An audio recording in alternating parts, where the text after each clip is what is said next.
Universal Orlando Resort has been around since 1990, which means this resort now has more than 35 years of history behind it. When you have a theme park resort that has been operating for that long, change is just part of the game. Rides open, rides close, lands get rethemed, entire sections of parks get completely reimagined, and this is just how theme parks stay fresh.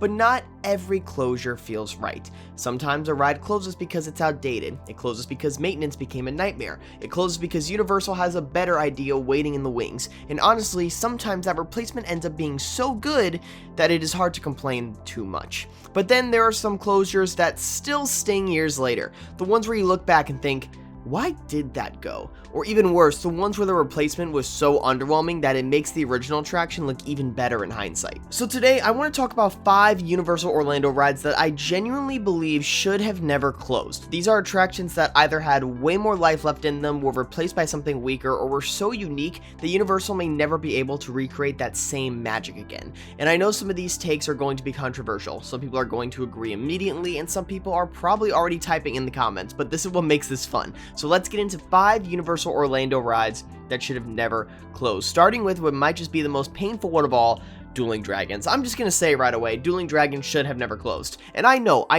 the ride that replaced it is Hagrid's Magical Creatures Motorbike Adventure, and Hagrid's is incredible. I'm not going to sit here and act like Hagrid's is a bad replacement, because it is not. In fact, Hagrid's might be one of the best attraction replacements Universal has ever done. It is arguably the greatest family coaster in the world. The launches are great, the pacing's amazing, the theming's beautiful, the animatronics add a nice touch, and it captures the feeling of the wizarding world perfectly.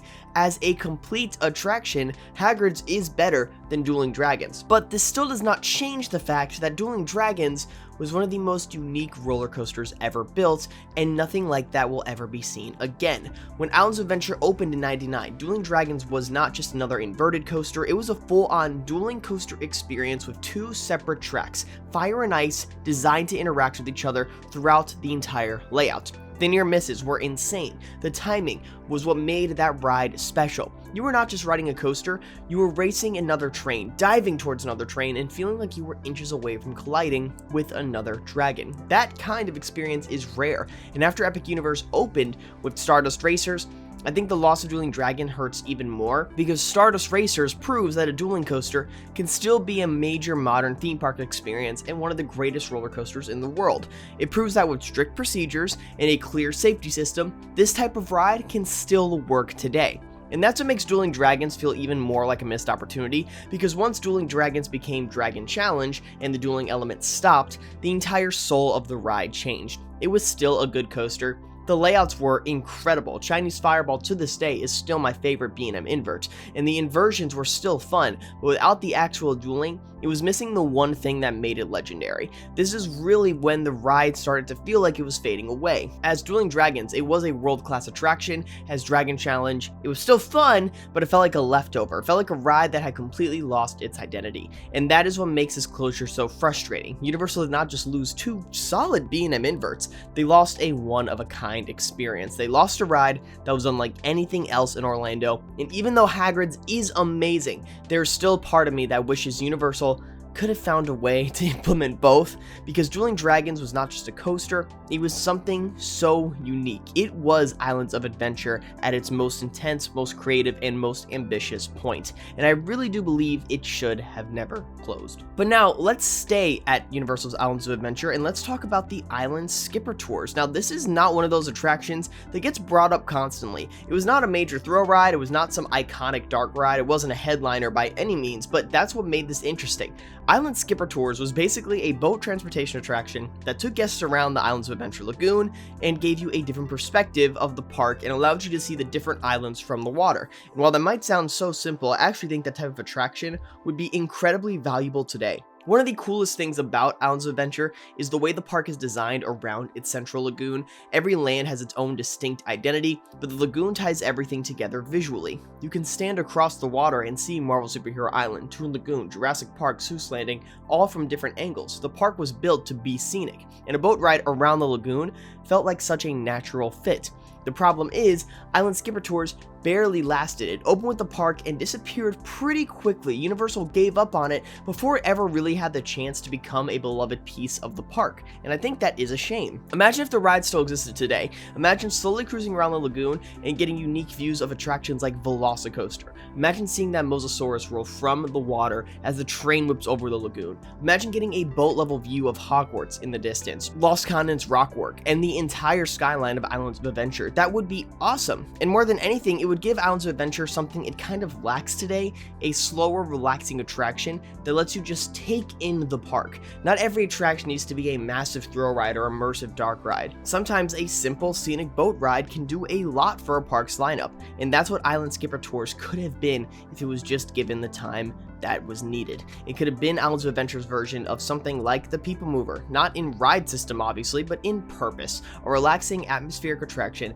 that gives guests a breather while also showing off the park from angles they can't normally see. And look how beautiful Islands of Adventure has become over the years. I think this ride will be a way to appreciate that way more than it was back then. But now let's head over to Universal Studios Florida, because this park has had a lot of major attraction closures over the years, and there's one that we absolutely have to talk about, and that is Disaster, or some know it, Earthquake, the big one. This is one of those attractions the replacement just makes the closer look so much worse. Disaster was not perfect. I'm not going to pretend it was the greatest attraction Universal ever built. By the end of its life, it definitely felt dated in some ways. The pacing could be awkward, the humor was not for everyone, and some guests probably did not fully connect with it anymore or see the magic that attraction truly had. But at its core, Disaster represented what Universal Studios Florida was originally supposed to be about. It was about showing guests how movies were made. It was about practical effects, behind-the-scenes magic, audience participation, and turning guests into part of the production. That was the identity of Universal Studios Florida, riding the movies. It was not just a theme park full of rides based on movies. It was a working studio-inspired park where guests could experience the process of filmmaking. And Disaster still carried that DNA. The attraction had a charm to it. You got the pre-show, you got the special effects demonstrations, you got the tram finale where everything went wrong in classic disaster movie fashion. It was big, loud, practical, and very Universal. Then, it was replaced by Fast and Furious Supercharged. And I'm sorry, that might be one of the worst attraction replacements in theme park history. Fast and Furious Supercharged is the kind of ride that makes people question how it even got approved. I wish I had stopped our senior management from building the Fast and Furious attraction. The Fast and Furious franchise should have been a slam dunk for Universal. A high-speed roller coaster chase ride with massive launches. There were so many directions they could have gone, and they're finally learning that about 10 years later. But instead, Universal gave us an attraction that feels like the least exciting possible version of Fast and Furious. And that is why Disaster 100% should have stayed. And even in this day and age where we're getting ready to lose Fast and Furious Supercharged, I'll be very interested to see what ends up taking this plot of land. And next up, we have one of the most obvious picks on this list. If you ask anyone, what's one attraction you could bring back to Universal? I would bet money everyone is going to say Back to the Future, the ride. This is one of those closures that still feels wrong, even though the replacement is popular and not a bad ride by any means. Back to the Future was one of the most iconic attractions in Universal Studios history. It took you on one of the most beloved movie franchises of all time and turned it into a motion simulator adventure where you could actually board a DeLorean and travel through time with Doc Brown. The concept alone is perfect. The ride had such a strong identity. The building, the Institute of Future Technology, the DeLorean ride vehicles, the time travel storyline, the music, the energy, it all was perfect. And yes, I understand why it closed. The visuals were definitely aging. The simulator technology was no longer cutting edge, and Universal wanted something a little more current, and the Simpsons ride made sense at the time. But even then, I still think that Back to the Future had more long-term value. The Simpsons ride is fun. It is colorful, chaotic, gets a lot of people through the doors, but Back to the Future is timeless in a way that very few franchises are. People still love those movies, and people keep asking for Back to the Future to return to the park in some sort of way. With updated visuals, smoother motion, and maybe some refreshed effects, Back to the Future could absolutely still be popular today. Honestly, I think it might be even more appreciated now. Nostalgia is huge in theme parks right now. People love classic properties where they are treated with respect, and Back to the Future is exactly the kind of franchise that could have continued to work across generations. Parents who grew up with the movies could ride with their kids. Theme park fans could appreciate the history. Movie fans could experience one of Universal's most iconic attractions. Instead, it's now a shadow of its former self. And while Simpsons Ride is still going strong, it has never fully replaced the emotional connection people had with Back to the Future. It feels more like a fun overlay of the same ride system than a true spiritual successor. Back to the Future was special because it made you feel like you were part of the movie. You were not just watching time travel happen, you were inside the DeLorean. That's the kind of attraction Universal was built on.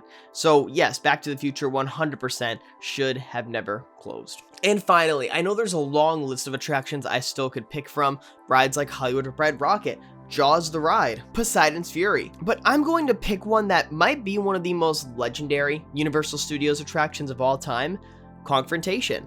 This one's tough because the ride that replaced it is Revenge of the Mummy, and Revenge of the Mummy is incredible. In fact, it's one of the best indoor roller coasters ever made. It has amazing pacing, great effects, strong theming, and a perfect mix of dark ride and coaster elements. It is one of Universal Orlando's best attractions, and I definitely don't want it to go anywhere. But at the same time, Kongfrontation was something completely different. It was one of the original signature attractions that Universal Studios had to offer. It placed guests inside an aerial tram during a massive King Kong attack in New York City. You moved through detailed city sets, saw destruction all around you, and eventually came face to face with a massive King Kong animatronic. This is the kind of attraction that feels almost mythical now. There was something so bold about it. It was huge, physical, practical. It was not relying on massive projection screens or digital environments. It was sets, figures, atmosphere, and scale. You were in the middle of a monster movie, and Kong was right there in front of you. That kind of practical immersion is becoming rarer and rarer. And yes, Universal did eventually bring Kong back with Skull Island Reign of Kong, Islands of Adventure. I actually enjoy that ride more than a lot of people do. The queue is fantastic, the exterior is so impressive, and that Kong animatronic at the end is definitely more impressive than the one that used to be inside the Kongfrontation attraction, but does not fully replace Kongfrontation because it had a different energy. It was urban and cinematic in a way that fit Universal Studios perfectly. It made that New York section of the park feel dangerous and alive. It was not just about seeing Kong, it was about surviving an attack in the middle of the city. And from everything I have seen, it looked incredible. This is one of those rides I really wish I could have experienced in person. It feels like the kind of attraction that would be an instant fan favorite if it still existed today. Maybe the technology would need updates, maybe the animatronics would need serious maintenance, maybe the ride system would need improvements, but the core concept was strong enough to last. A giant practical King Kong attraction in a major theme park should not feel outdated, and that's 100% why Kongfrontation belongs on this list. So those are 5 attractions I believe Universal Orlando should have never closed, and sometimes rides really do need to go. I love Hollywood Red Rocket, but I completely understand why Universal moved forward with something like Fast and Furious Hollywood Drift. The difference is that these 5 rides on the list I feel like all hold something valuable today, and that's the tricky thing about theme parks. Progress is so important, but preservation matters too.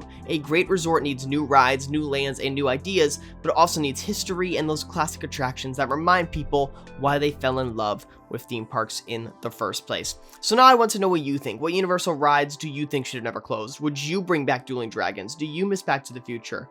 Is there another close Universal attraction that deserves more attention? Let me know in the comments down below. And as always, it's Hunter from Theme Park Hunting, and I will see you all later.